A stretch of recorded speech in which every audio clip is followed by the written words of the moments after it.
How much protein do you need to get jacked? That's exactly what we are going to cover today. Eric Bach here. So what we're going to do is we're going to dig into the importance of lean protein, how much you actually need, and break down the most common myths that are out there regarding protein intake. What is the deal with protein? Sometimes you see these crazy headlines that say, hey, eating too much protein is going to cause cancer. And then other times you hear it's the most important macronutrient that you need to focus on when it comes to losing fat and building muscle. And so what is it? Is protein essential for building muscle and losing fat? Or is it a demonic nutrition guaranteed to destroy your kidneys faster than a gut punch from Conor McGregor? Let's talk about it.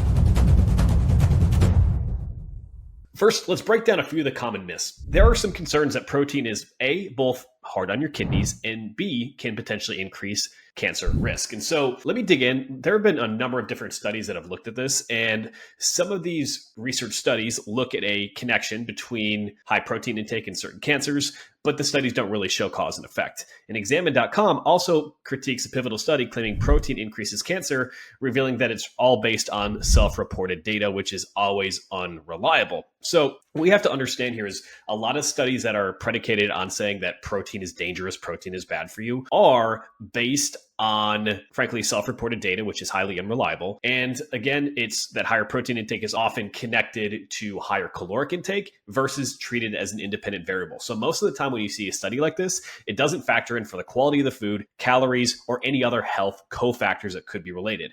In addition, regarding kidney intake, high protein diets are not bad for your kidneys unless you have an underlying kidney dysfunction, which precludes you from actually being able to break down and use protein properly. So if those are your primary concerns about having a high protein diet, they are not a primary concern that you really need to take seriously. In this case, most times what we're actually going to find is a high protein diet is going to be linked to decreased mortality, so living longer, and additional benefits like having more energy, more lean muscle mass across the board. So when it comes to protein intake, how much do you actually need? Do you need to be crushing steaks left and right in order to get jacked? Or should you be just barely picking at a few vegetarian sources of protein and hoping that that keeps you healthier? Well, let's break it down. So the government puts out what's called an RDA, a recommended daily allowance. And whenever you see a recommended daily allowance for any nutrient, you have to understand that this is based on preventing starvation, malnutrition, serious health issues. It is not based on what is going to be optimal for somebody who is looking to get jacked, to build lean muscle, to lose body fat, and perform at their best.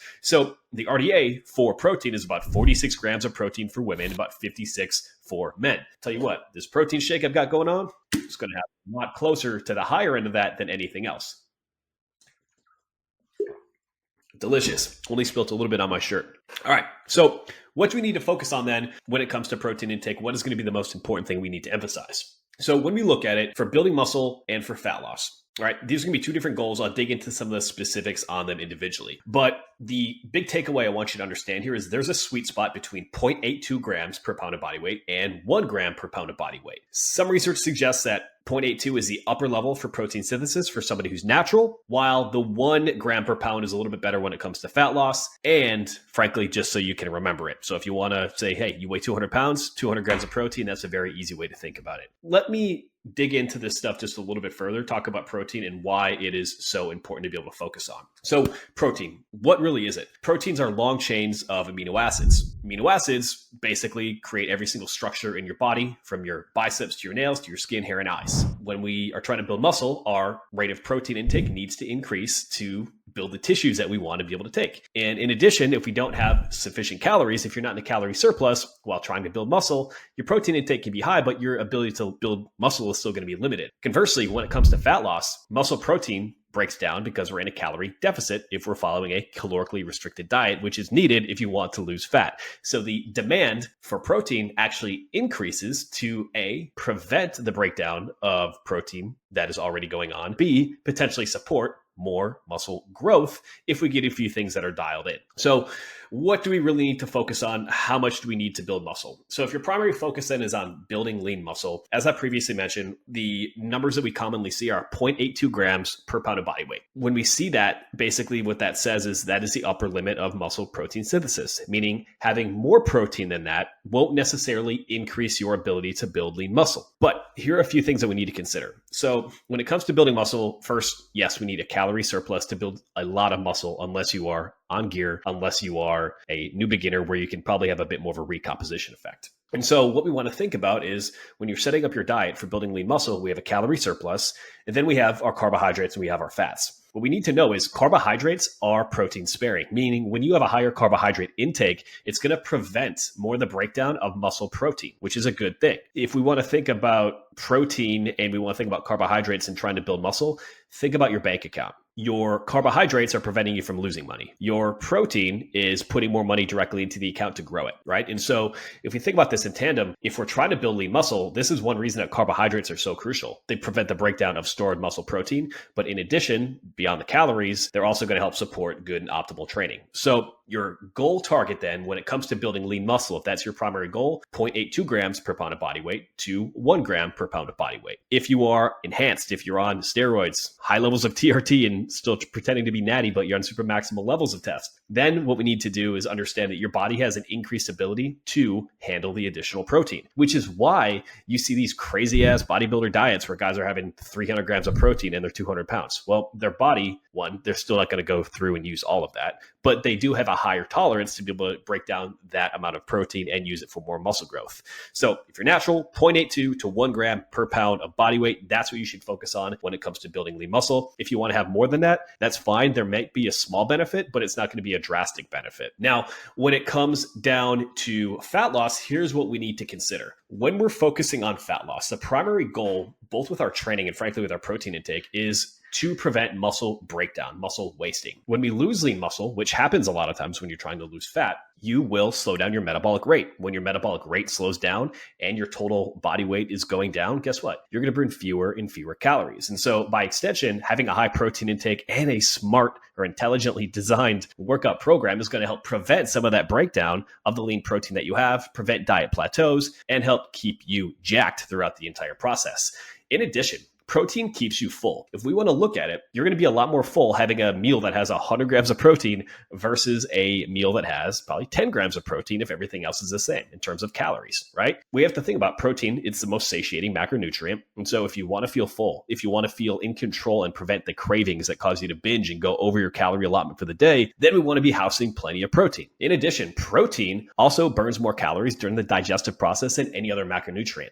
In fact, about 30% of the calories that you're eating when you're chopping on a steak are broken down directly through the thermic effect of food when your body takes that steak, chops it up, spurns it up, whatever the hell it does, and breaks it into amino acids, right? So when we understand that, when we have 30% of the calories that we're consuming directly from protein being broken down compared to 6 to 8% for carbohydrates and about 2 to 3% for fat, we see that 1, it keeps us full. 2, it preserves lean tissue. 3, actually 30% of the calories are broken down directly through it. So if we're going to increase, if we're going to have a higher level of any macronutrient between proteins, fats, and carbohydrates, the one we want to consume more of is going to be protein because we have that protective buffer of the thermic effect of food. It's pretty wild, right? It's also one reason that if you eat a ton of meat in a meal, you probably get the meat sweats. Your body's heating up trying to break all of that down directly. Interesting study here by Longlet et al. And they ran a study in 2016 comparing diets of 2.4 grams of protein per kilogram of body weight. So just around a pound, so a gram per pound, to a diet containing 1.2 grams per kilogram of body weight. And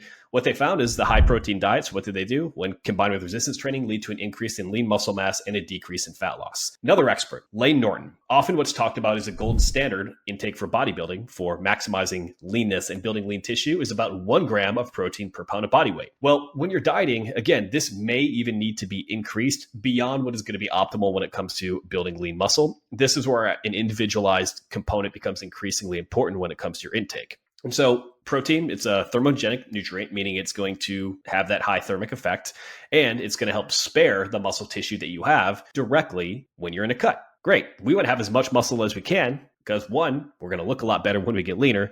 And 2, that metabolic rate is going to stay higher and it's going to be a lot easier to stay lean. And so what Lane Norton actually recommends would be closer to 1.2 to even 1.5 grams per pound of body weight. And this is for people who are natural. And so if we want to think about this, if you're 200 pounds, that could be 225 to 250 grams of protein. Again, bumping it up a little bit. And so what we need to think about here is when we're trying to build muscle, we can get away with a little bit less protein given the carbohydrates and the calories are exactly where they need, as long as we're at that 0.82 to 1 gram per pound of body weight. right? If we want to increase it, there does appear to be evidence that you're going to have better body composition as a result from having more protein, as long as you can control those calories, meaning you're not just eating everything in the world. Now, when it comes to fat loss, because your calories are getting lower and lower and lower, your body's naturally going to want to break down lean muscle tissue. Well, we want to prevent as much of that as we can. And in some cases, you can even have a slight increase in lean muscle mass if you're a beginner, if you get everything dialed in perfectly when it comes to making a transformation. And so in that case, even though the evidence shows, hey, like 1 gram per pound of body weight tends to be the upper limit of really what we can handle, if we're having increased levels of protein breakdown because a diet's getting more aggressive, say you're getting towards single digit body fat, then we want to increase that number even a little bit further because A, it's going to help us with hunger and satiation, which helps you keep your calories in alignment, which is the most important thing. And then that thermic effect can lead to an increased metabolic rate, potentially help you lose a little bit more body fat in that regard.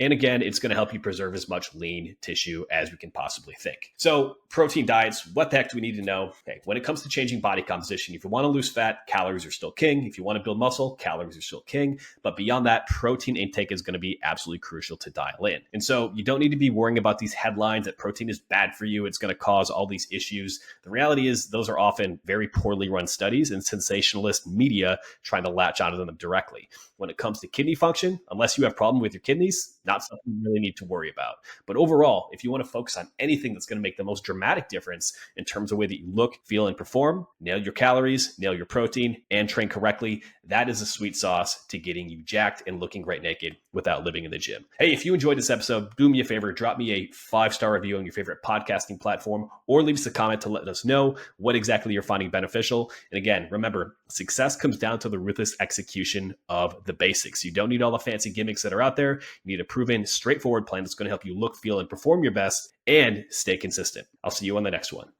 Hey, it's Eric here again. Now, there are 3 ways that I can help you look great naked. Number 1, if you want to grab a free copy of the Look Great Naked protocol to help you lose body fat without counting calories, then go to bachperformance.com/free training. Number 2, if you're a busy guy looking to build muscle, then I recommend checking out our Minimalist Muscle Blitz, which has helped over 1,000 men build muscle without living in the gym. Just go to minimalistmuscleblitz.com.